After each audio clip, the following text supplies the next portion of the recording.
All right, Sunset Rewind. We've got some Alice Cooper at the request of Tommy Tarr. So, Tommy, taking care of you. Here you go, some Alice Cooper. If you ask, you shall receive. It's that simple. Put in the comments what you want to hear, and we'll hook you up. There you go. Fan Zone episode number 1 for the 2023 football season. Let's get right in this. So we like to give back to the community. We got a lot of fans out there, and we've got a $500 giveaway. And Cole, if you could please put up on the screen there, hopefully you recognize that guy, Johnny Cash. Right? And we're giving away $500 for anybody who can come into the studio and sing his song, I've Been Everywhere. Look at all those cities listed down there. I'm not even sure. I mean, gosh, could you memorize that? Look at that. Well, if you can, you get $500. So here's the rules. It's very simple. Any student from the Sunset League is eligible. You don't have to be an athlete, all right? You get one shot only, all right? It's first come, first serve. Anybody who comes into the studio and sings it, knocks it out, you got it. It's not American Idol? Right. So we don't care about your tone or your range or, it doesn't matter. If you can just keep up with the song and sing it, we'll play the music in the background. You got $500. And our studio will be in here every Sunday from 9:30 to 10:30. That's your window to come in. And, $500, look, that will cover the limo for prom, your tux, the corsage. Yeah, you're right. Dinner. I'm just saying, that's easy money. And if you want to know where our studio is, it's right here. It's 432 East 17th Street, Costa Mesa. We're right next to the Goose. So come on in. The beautiful Sunset 17. Sing that song. Yep. Studios. And $500 is yours. By the way, he wasn't the original writer of that song. Do you know who it was? Wow, usually I'm pretty good with music, but I don't. No, Jeff Mack in 1959, some Australian guy actually really created that song. Okay, I was going to ask you an American Idol question. Oh, no. Who was the first winner? Oh, gosh. Taryn Rodriguez? as I never watched that show. As great as Taryn can sing and as wonderful and entertaining as he is, it was actually Kelly Clarkson, I believe. Oh, well, that makes sense. Okay. Well, good deal. Okay, so moving on. Let's talk about the kids who came in. The Cup and Match Game winners. Yep, so let's pull it up. And by the way, all the guys who came in, I got to give you a big shout out from the schools. Wonderful. We had more positive comments from people talking about how well-spoken they were, how great of a job they did. Bryce T. Sawyer said, I will always root for my alma mater. By the way, he's a Harbor guy. Right. But these two dudes are stand-up, good young guys, and he was talking about the CDM kids. All 12 of those gentlemen that came in for the shows were just absolutely top-notch, wonderful human beings. Yeah, and my dad played football for 13 years in the NFL, and the only reason I'm bringing that up is he watches our show, and he was talking about how he knew guys who he played with who were very articulate, but when you put the camera on their face, they just completely drop. And for these kids to be as articulate as they were, and this is my dad saying this, and well-spoken, he couldn't believe it. Right. And so you guys did a great job representing yourselves and your schools. So, again, shout out. Thanks for coming in. Awesome. Articulate, polite, just awesome. It was so much fun doing those shows, too. It's so weird being called sir. I'm not that old, but it's a respect thing, and we appreciate it. Right. Okay, moving on. We got some winners. We had some competitions, so let's go ahead and pull the first one up. Cole, can you pull that up on the screen? So the Sunset Rewind Cup Challenge, second annual, there you have the winners, Los Alamitos, Alonzo Esparza, and Capono Mao. They had the winning time of 22.89. They crushed it. They basically got that by 8 seconds. They were the first ones to participate this season in it, and no one was able to best their time, so congratulations. The all-time score, if we're keeping a running tab from 2022, Dom Lopez and Carter Hogue of Edison, 20.6. So they're the grand champions, but Alonzo and Capono are this year's champions. They crushed. That was they showed adroitness and deft-like skill there. 100%. All right. We also had a word challenge. So the word challenge champions, Newport Harbor, originally with a score of 10. However, upon review, just like the NFL. So one of the rules were you couldn't say a part of the word, and Josiah said to Cameron, not cover 4, but and cover 2 was the word. He said cover, but it didn't matter. They crushed this one. So apparently at Sunset Rewind, we have official review as well. Yeah, and we have accountability. Right? Exactly. So there you go. The Sailors were the champions of the word challenge. So there you go. Speaking of Cameron and Josiah, those guys, as well as Caleb Annette and Christian Brooks in Apology, they came into our studio. Right. And we have a Sunset Alum of the Week. And they got to guess who it is.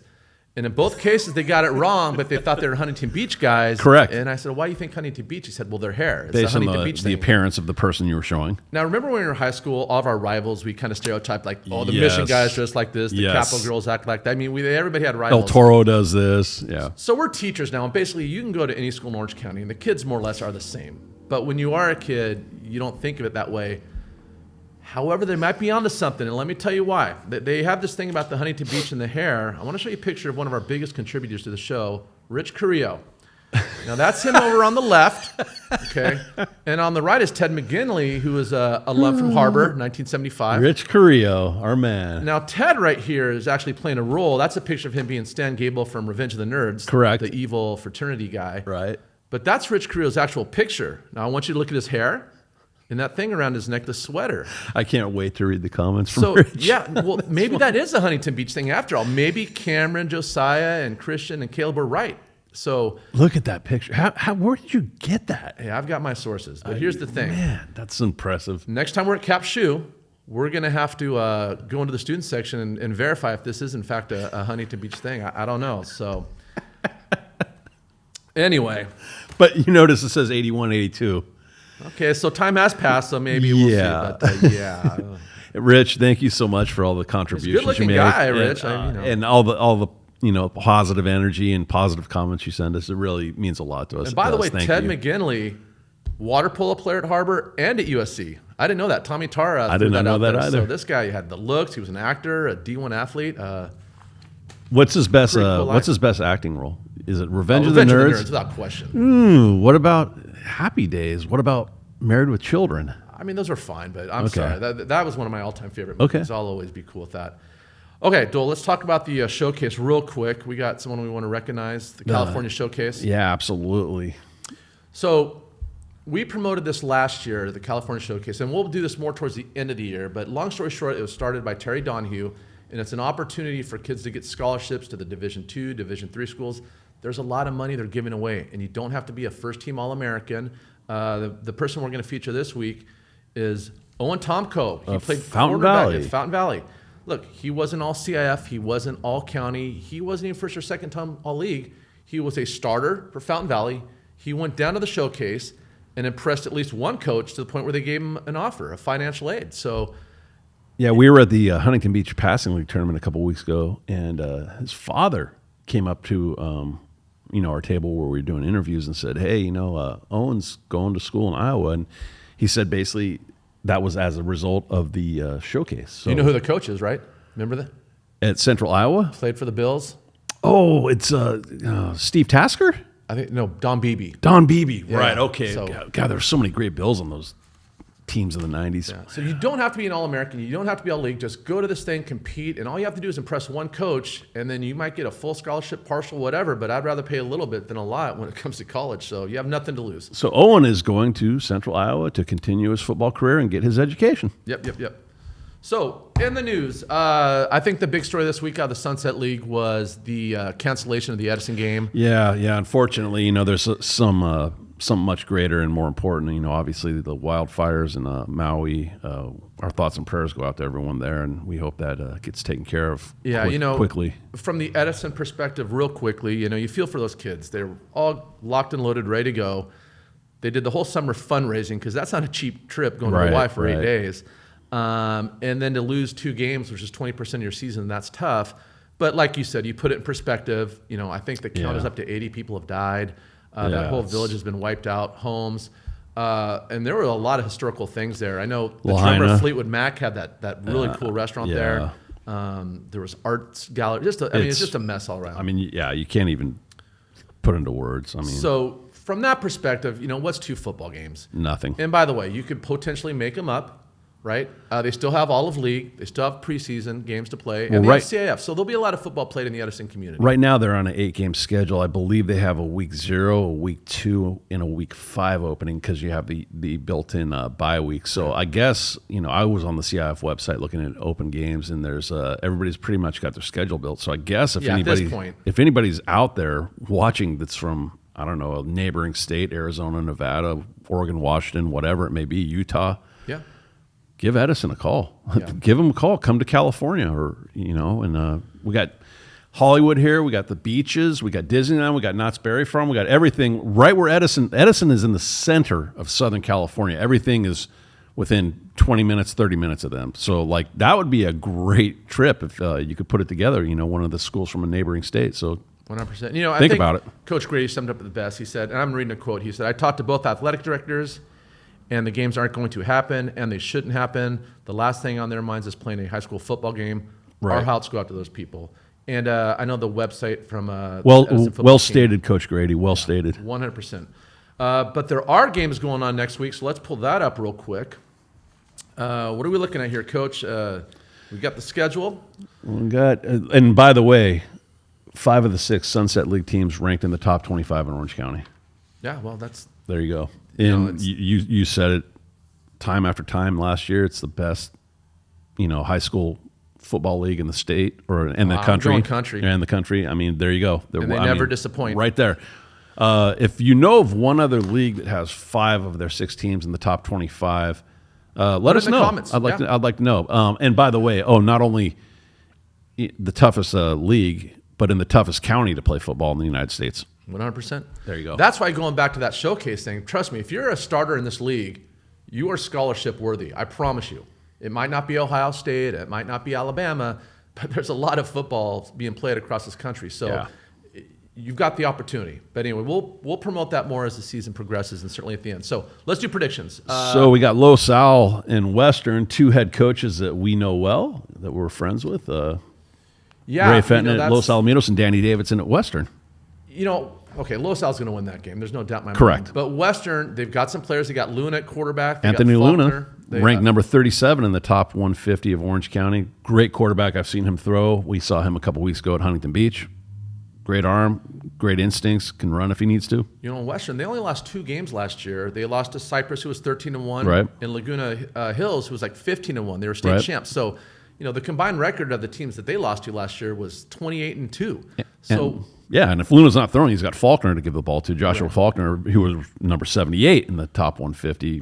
Speedy senior, can run the ball, can see, has a great field vision. But, at the end of the day, Los Al's just stacked everywhere. I'm going, I think it's going to be something like 35-0 at halftime, and I think the final will be 35-0. Okay, we're kind of on the same page. I was, as far as the difference in the score, I was going to go 42-7 Los Alamitos. All right. Well, we'll see what happens. CDM at Downey. Of course, Downey, the defending, as we know, unfortunately, the defending CIF champions. Right. Coach Heddig is taking his team down there. Who do you like? And so we saw how good Downey was last year. The final score against Cypress in the championship game I won't mention, but Aiden Childs has moved on to Oregon State. He was a prolific football player. We saw Downey as well a couple weeks ago at the Huntington Beach passing tournament, and they graduated a lot. But they've got some other kids on the team that are going to make contributions. But at the end of the day, I still think CDM's a little bit better. And I'm going to go close game. I'm going to say CDM 28, Downey 21. I got CDM 28-14. There you go. How about Newport Harbor and St. Paul? Newport Harbor. You're jumping all over the place. Okay, St. Paul. I don't know all that much about St. Paul. I know their head coach, Mike Machete, came from La Mirada. Correct. They won the CIF and state title back in 2015. Who, ironically, Cypress opens up with, too. Everybody's intertwined and playing each other, So, that'll be a good game. It'll be interesting. Harbor's upgraded so much in the offseason. Yeah, they got a lot of key guys coming back. They've added some key players. I'm going to go Harbor 35-21. Okay, Harbor 35-21. I like that score. I'll give St. Paul a field goal, and then I'll go Harbor 35, St. Paul 24. All right. Good deal. What's next? We got Mayfair at Huntington Beach. Now, they played last year. That was a 7-point ball game. Huntington Beach won at 21-14. And Mayfair made it all the way to the semifinals. They lost a close one by 5, so that's a good test. Mayfair is a good program. They're like steady every year. They kind of hang around. They win games, and they're not afraid to play anybody. But I think at the end of the day, good test for Huntington, but Huntington pulls out the victory there. I'm going to say a close one. Close one, Huntington 24, Mayfair 21. Yeah, I got this one low score. And remember, Edmonds, the freshman, is going to get the start, it looks like. Right. And, the coaches, the players have all had positive things to say about him. But there's a big difference between 7-on-7, practice, those passing league tournaments, putting the pads and on, Friday Night Lights. And so I think Huntington Beach is going to keep it close to the vest. I think they'll be conservative. They'll pound the ball as much as they can to kind of protect the quarterback. And then as he gets more comfortable, they'll open it up.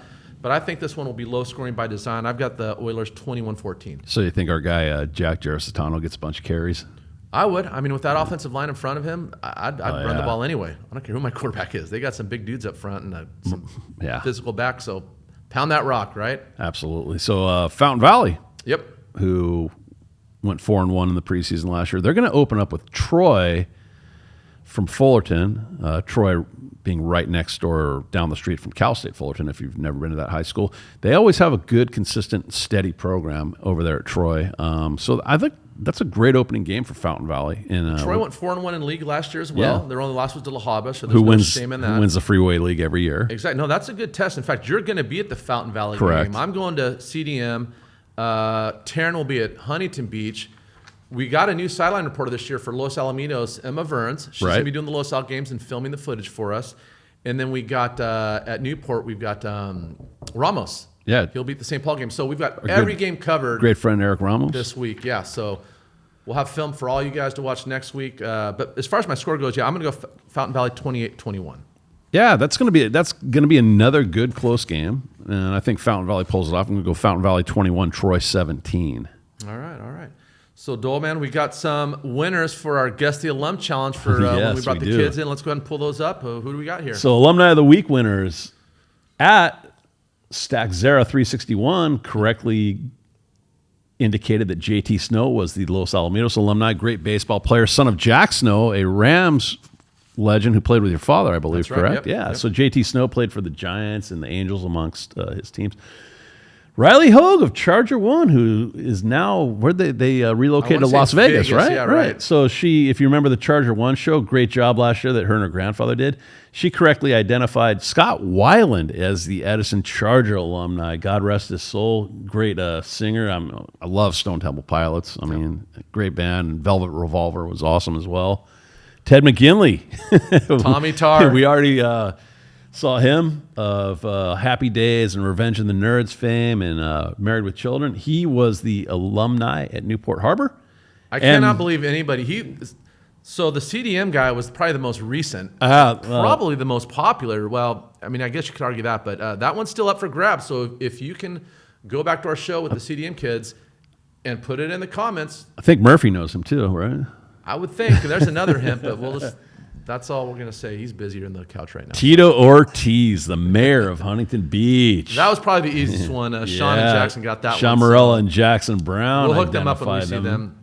So, and then Michelle Pfeiffer was identified by at HT Rang 7972. And she went to Fountain Valley. She's the pride of the Barons. And what a great actress she is. I mean, God, the movie she's been in. I mean, so if you're one of those winners, amazing. come on into the studio on Sunday between 9:30 and 10:30 and claim your prize. We'll hook you up. Speaking of which, we have one more alum of the week. Let me read the clue. I know who it is. Don't say it then. I won't. While most would agree this athlete belongs in the MLB Hall of Fame, there's no question that his mustache alone makes him a first ballot Hall of Famer. Who is a Sunset alum and where did he go? And gosh, he played for the Dodgers too, but you got him wearing that uniform.